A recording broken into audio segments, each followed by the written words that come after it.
জুতা মারো তালে তালে, আসেন কুইয়া তুই গেলে, জুতা মারো তালে তালে, অরুণ কুইয়ার চামড়া তুলে নেব আমরা, অরুণ কুইয়া তুই গেলে। আমার বোনের বিয়ের দাবিতে আমরা এই জায়গায় দাঁড়াইছি, হ্যাঁ, স্ত্রী মর্যাদার জন্য।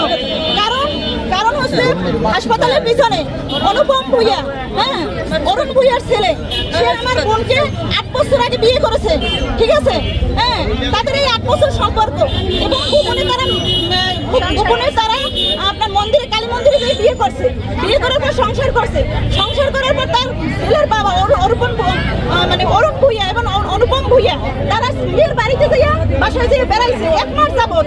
তার মা অসুস্থ ছিল, ছেলের মা, হ্যাঁ, হাসপাতালে ভর্তি ছিল, মেয়ের মা রান্না বান্না করে খাওয়াইছে, ছেলে সেই বাসায় রয়েছে, হ্যাঁ, বেড়াইছে সবাই, তারা অবশ্যই তারা সবাই মানিয়ে নিয়েছে, তার ছেলে বিয়ে করছে মানিয়ে নিয়েছে। তারা বলছে যে আমাদের সময় হলে আমরা সামাজিকভাবে আমাদের পুত্রবধূকে মানিয়ে নেব, হ্যাঁ, সে গোপনে 8 বছর পর ছেলের বাবা ছেলের বিয়ে ঠিক করে। কেন বিয়ে ঠিক করবে? আমরা এখন বিচার চাই, বিচার হচ্ছে এই মেয়েকে ঘরে তুলবে, সামাজিকভাবে স্বীকৃতি চাই, স্ত্রীর স্বীকৃতি চাই। আমার বোন আজকে 7 দিন ধরে অনশন করতেছে, গেল বৃহস্পতিবার থেকে।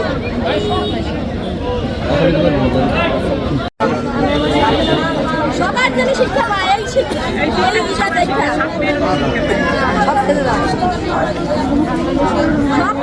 শিক্ষা পায়, এই আমরা এমন দাবি করি যে এমন শাস্তি সে পাক যেন এই মেয়েটার উপযুক্তই পায়, হ্যাঁ, আর প্রত্যেকটা ঘরে এরকম ছেলে যদি থাকে তাদের শাস্তি হোক, এই ছেলের শাস্তি হোক, আর এর ঘরে তুলে নিক বউ হিসাবে, এবং এরা ফ্যামিলিরা জানে এই মেয়েরে মানিয়ে নেয়, এটাই আমাদের দাবি। বিকাশে কম খরচে ক্যাশ আউটের লিমিট বেড়ে 50,000, প্রিয় এজেন্টও 2টা।